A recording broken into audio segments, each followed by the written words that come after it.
Order.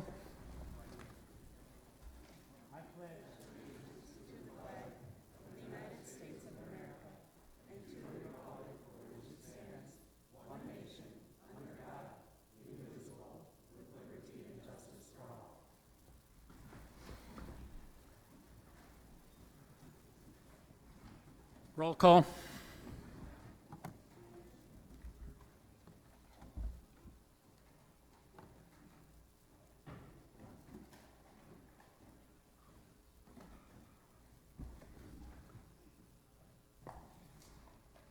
Twenty-three supervisors are present.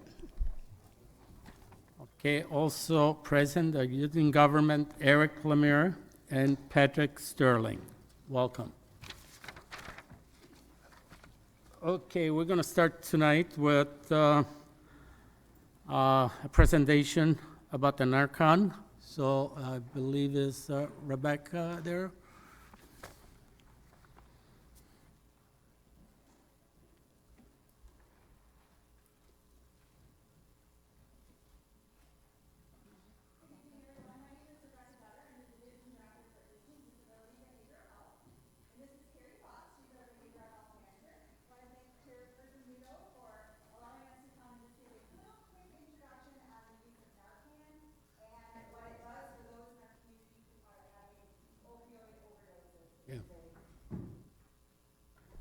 Rebecca, use mine.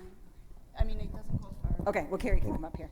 So I'm going to let Carrie get started. I don't think we're going to have time for questions, but we did include our telephone number at the end, so please feel free to reach out to Carrie or myself if you have questions or if there's additional places you would like us to do training.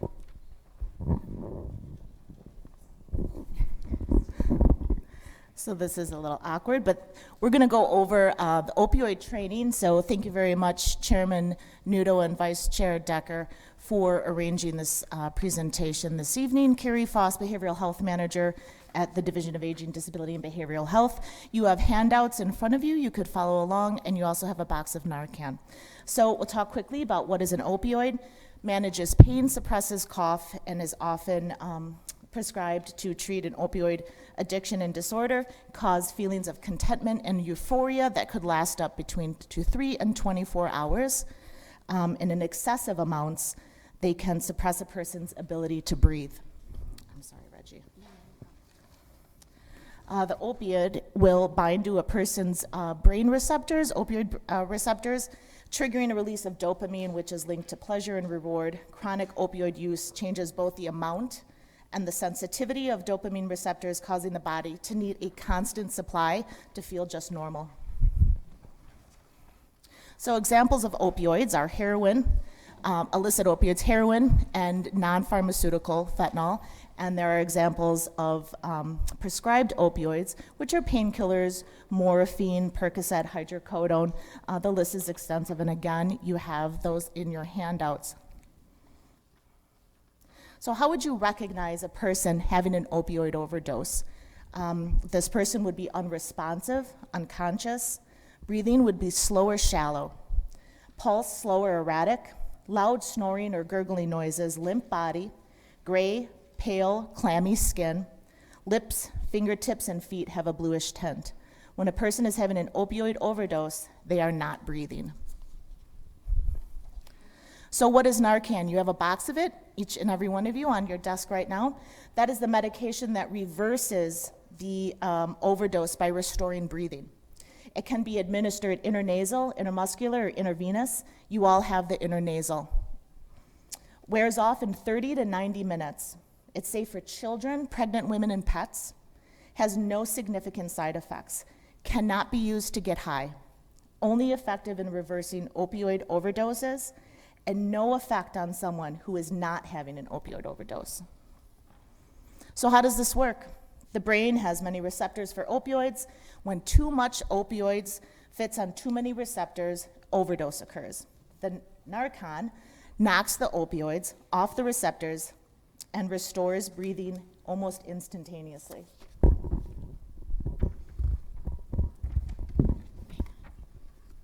So, thank you. You want to dispose this in temperatures of 60 to 80 degrees. Avoid extreme temperatures, so do not store it in your car.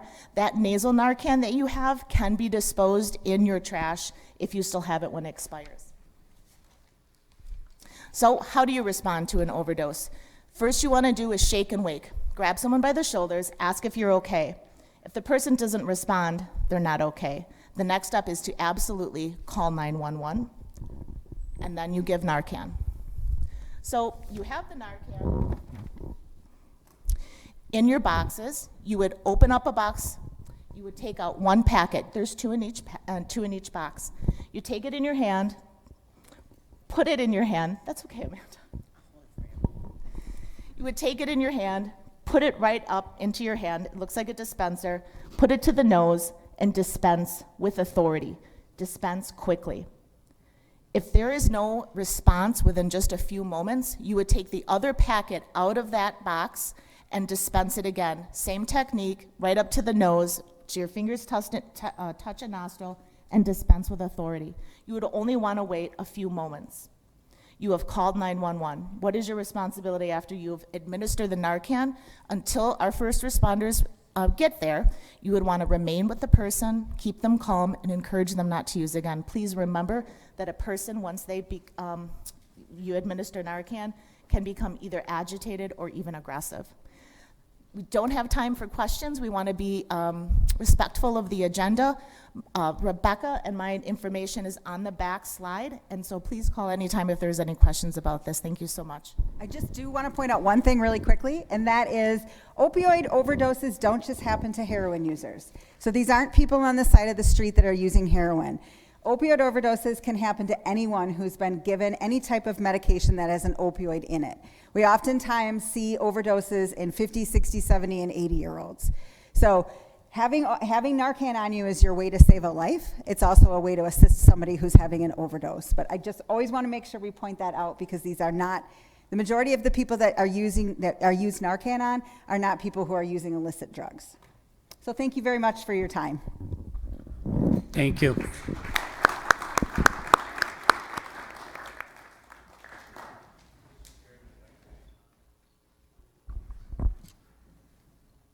Supervisor Bishop. A very brief comment. First of all, thank you for doing this in a very timely manner. It's Halloween coming in a week or so here, depending on your community, and everybody knows there's lookalike drugs, there's opportunity for things to happen. So this training is extremely timely, and I keep the Narcan with me. Thank you guys for introducing me to this training at the county fair, but it's very important. It really is. So be prepared, be aware, and we have the holiday coming, so.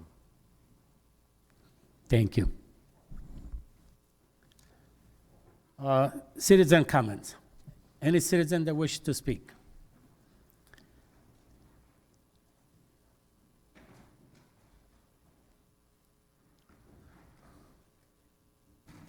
Please state your name and address. My name is Joan DeVries.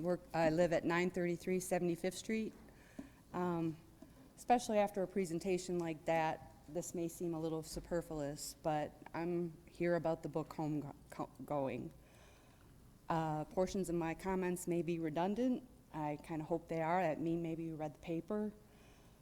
The validity of the book that was promoted for the big read's been championed by a number of people quite eloquently. I'd like to note, having read the book, that the author does refer to a number of books that have been banned or challenged. The Lord of the Flies, The Great Gatsby. They're only used as background, but it does illustrate the relevance of books that some people have banned or challenged. I hope it wasn't in anticipation of possible censure by anyone. The historical aspects of the book are very well researched. The language is beautiful, the story is very moving, and yes, parts of it are disturbing.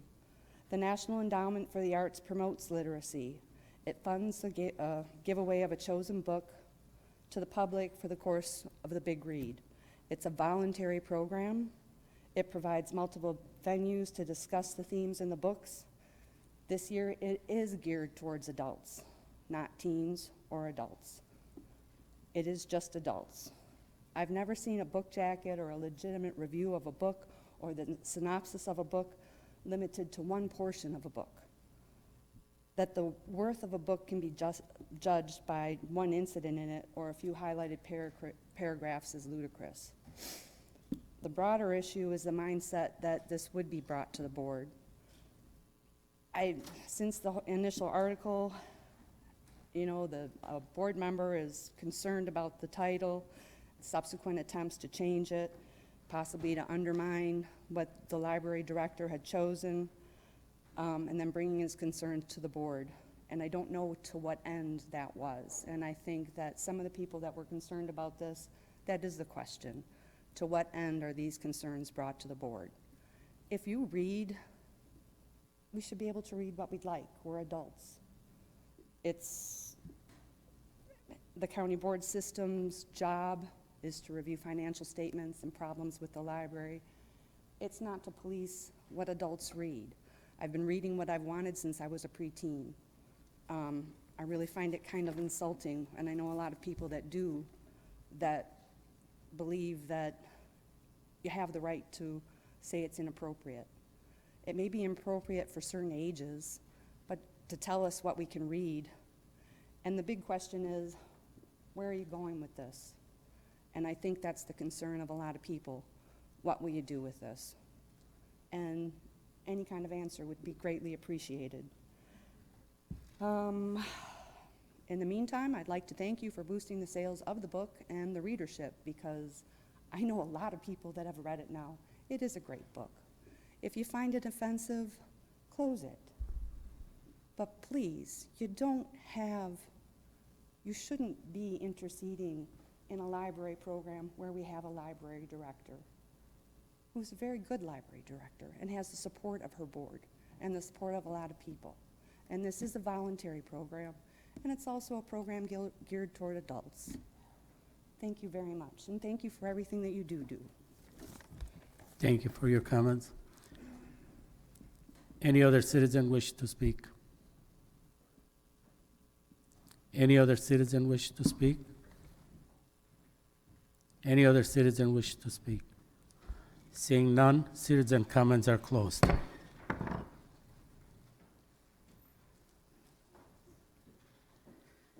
Okay, announcement of the chairperson. Basically, I just want to remind everybody, next week it's going to be the finance for the budget. Please attend as many as you can. Any supervisors' reports?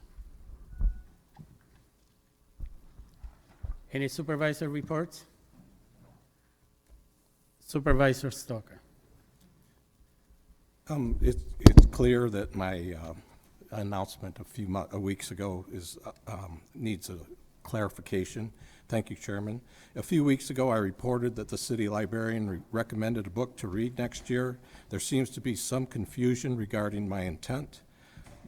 Nothing I have said or done has attempted to ban the book. I have not called for it to be removed from the library shelves. I have not even called for it to be removed from the list of books available for the Big Read program. My concern is the recommendation. The position of librarian and her recommendation represent every elected official in the city and the county. And it is my hope that this recommendation does not accurately reflect our values. This is why I wanted each one of you to be aware of it. Thank you. Thank you. Supervisor Carroll. Yes, thank you, Chairman Nudo. Just looking to provide an update on the Planning and Development Committee and Education Committee meeting that we had last week. We approved the PDEC budget, and then we had a few items on the agenda, one of which you'll see for the first reading down the list further. But we did approve a 2-year extension to the mining facility, or the aggregate production facility out at Meyer Material for Lafarge on the west end. And then we've also delayed the decision for 90 days or into January to review some more information and hopefully get an answer from the town on what the best decision is to make on that for the expansion. And then we did approve unanimously a solar energy systems ordinance that we'll look for the support of the board on further on down in the reading on the agenda tonight. Thank you. Thank you. Any other supervisor reports? Any other supervisors' reports? Seeing none. New business, resolution, one reading. 40, from the Human Services Committee, a resolution to approve the appointment of Carol Abraham to the Commission on Aging and Disability Services. This passed unanimously at committee. Supervisor Nedwesky. Moved by Supervisor Nedwesky, second by Supervisor Stoker. Supervisor Nedwesky. Ms. Abraham here tonight?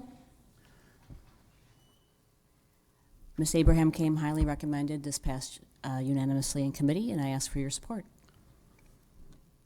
Any comments? All those in favor? Aye. Oppose? Passes. Resolution 41, from the Human Services Committee, a resolution to approve the appointment of Greg Sinnen to the Commission on Aging and Disability Services. This passed unanimously at committee. Supervisor Nedwesky. Move the resolution. Moved by Supervisor Nedwesky, second by Supervisor Gersten. Supervisor Nedwesky. Is Mr. Sinnen here tonight? Mr. Sinnen also came highly recommended, and we did vote unanimously to pass this. We ask for your support. Any comments? Any additional comments? Seeing none, all in favor? Aye. Oppose? Passes. Resolution 42, from the Finance and Administration Committee, a resolution authorizing transfer of 4 parcels in Salem Lakes to the Village of Salem Lakes for lift stations. This passed unanimously at committee. Supervisor Rose. Mr. Chairman, I would move the resolution. Moved by Supervisor Rose, second by Supervisor Poole. Supervisor Rose. All right, thank you. This resolution was reviewed by the Finance Committee. There was no public opposition to it, and the committee, I think, routinely adopted it. We'd ask for your support this evening. Any comments? No other comments? All in favor? Aye. Oppose? Passes. Resolution 43, from the Judiciary and Law Enforcement Committee and Finance Administration Committees, a resolution to approve the Memorandum of Understanding regarding the use of ARPA funds as part of Wisconsin's Tribal and Local Law Enforcement Agency Initiative. This was passed unanimously by both committees. Supervisor Rodriguez. Thank you, Mr. Chair. Move Resolution 43. Moved by Supervisor Rodriguez, second by Supervisor Rose. Supervisor Rodriguez. Thank you, Mr. Chair. The Kenosha County Sheriff's Department has been awarded ARPA funds in the amount of $141,631.80 as part of the state's Tribal and Local Law Enforcement Agency Initiative. In the resolution, you'll see quite a long list of different avenues the Sheriff's Department can spend this money. The Sheriff's Department conveyed to the committee that their focus will be on some recruitment, retention, as well as officer wellness, specifically mental health days, provide that opportunity to sheriff's deputies. This resolution requires no funds from the general fund. It increases revenues by $141,631.80 and increases expenditures by the same. Passes both committees unanimously. I ask for the board's support tonight. I believe this requires a roll call. Thank you. Supervisor Gens. Thank you. My question would be, I read the long list of what this could be used for, and I have a concern always if we're going to use ARPA money to fund positions. Based on what you just said, it didn't sound like you were going to fund positions with this. But with ARPA money, that does run out, and then we have to pay those positions afterwards. Can you clarify that for me? To my knowledge, they're not funding any positions with this. I think what you're referring to, just as an example, is our neighbors to the north. Racine County funded some of their raises with ARPA money. There'll be a reckoning for our neighbors to the north when that money runs out and they've got to pay their staff. That's not what this money's for. It's a focus on mental health, training, treatment, as well as professional development, is my understanding. Thank you. Thank you. Any other supervisors? Okay, seeing none, this requires 2/3 vote, so we're going to have a roll call.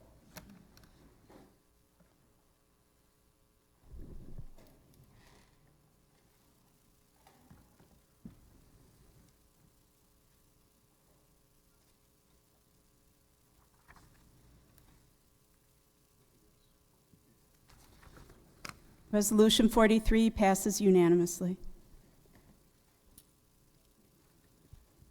Resolution 44 from the Judiciary and Law Committee, a resolution to approve Christopher Breidelman to serve as a member of the Kenosha County Local Emergency Planning Committee for Group Number 5 Industry.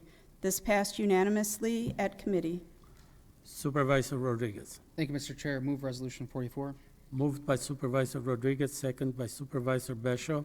Supervisor Rodriguez. Thank you, Mr. Chair. This is a resolution from the county executive to appoint Chris Breidelman to serve a 3-year term on the local emergency planning committee. Excuse me. He will be succeeding. I thought I read on here Mr. Bostrom. Maybe I had the wrong name. Forgive me. Nonetheless, he was in front of the committee. He works for Vonco. I had an opportunity, along with many others, to meet with him at our Council of Governments meeting. He's quite intelligent, nice man, and I do want to thank him for not only being here tonight to answer any questions, but he did come to the committee to answer any questions. This term, if confirmed, will serve until the first day of November 2025 or until a successor is appointed and approved by this county board. Passed unanimously at committee. I ask the board's support tonight. Any comments? Seeing none, all in favor? Aye. Oppose? Passes. Resolution 45 from the Planning, Development, and Extension Education Committee, a resolution to appoint Scott Grundy to the Kenosha Land Information Council. This passed unanimously at committee. Supervisors Berg and Kubicki excused. Supervisor Carroll. Move Resolution 45. Moved by Supervisor Carroll, second by Supervisor Franco. Supervisor Carroll. Yes, Scott Grundy was before the Planning and Development Board at the meeting last week, and we voted unanimously to appoint Mr. Grundy to the Kenosha Land Information Council. He has a vast amount of experience in the real estate environment, and we felt he would be a good selection for this committee. We ask you for your support tonight. Any comments? Seeing none, all in favor? Aye. Oppose? Passes. Resolution 46 from the Judiciary and Law Committee, a resolution to approve the PSAP grant funding for one public safety answering point per county. Passed unanimously at committee. Supervisors Bashaw, Decker, and Nordigan excused. Chairman Nudo voting ex officio. Supervisor Rodriguez. Thank you, Mr. Chair. Move Resolution 46. Moved by Supervisor Rodriguez, second by Supervisor Wemble. Supervisor Rodriguez. Thank you, Mr. Chair. What we have in front of us here tonight is a resolution to allow joint services to apply for some PSAP grant funding. It is my understanding, and Stephanie and Mike from Joint Services are here to answer questions or correct me if I'm wrong, that this money will be used for some training for our dispatchers, specifically that the first aid that they provide over the phone, walking folks through how to provide treatment until EMS is able to get there. This is just the initial tranche of money that we're applying for, money that we've applied. I believe it is about $1,200. I know it's not very much. 13, can I get a head nod? 13? Oh, 3,300. This is, like I said, the first application that we're going to seek. Joint Services, along with county staff and administration, has identified future projects that may be eligible for this, up to $500,000 in funding that the county may be eligible to get. But this allows them to apply for that. As of the committee meeting last week that we had, and thank you to our committee members for meeting on short notice, and to you, Mr. Chairman, for being there as well. The application was ready to go and ready to be sent pending approval tonight. So I ask for the board's approval tonight. Any comments? Seeing none, all in favor? Aye. Oppose? Passes. Ordinance, one reading, two required. Ordinance 6 from the Planning, Development, and Extension Education Committee, an ordinance regarding ordinance amendments to the text of the Kenosha County General Zoning and Shoreland Floodplain Zoning Ordinance relative to text changes that will create a solar energy systems ordinance compliant with Section 66.0401 and 66.0403 of the Wisconsin state statutes. Communications, 30, communications from Andy M. Bueller regarding future items scheduled before the Planning, Development, and Extension Education Committee. Received and filed. The approval of the October 4th, 2022 minutes by Supervisor Grady. Supervisor Grady. I would move the approval of October 4th as presented. Moved by Supervisor Grady, second by Supervisor Kubicki. All in favor, say aye. Aye. Oppose? Motion to adjourn? Motion to adjourn. Motion by Supervisor Uaz, second by Supervisor Nordigan. All in favor? Oppose? We're adjourned.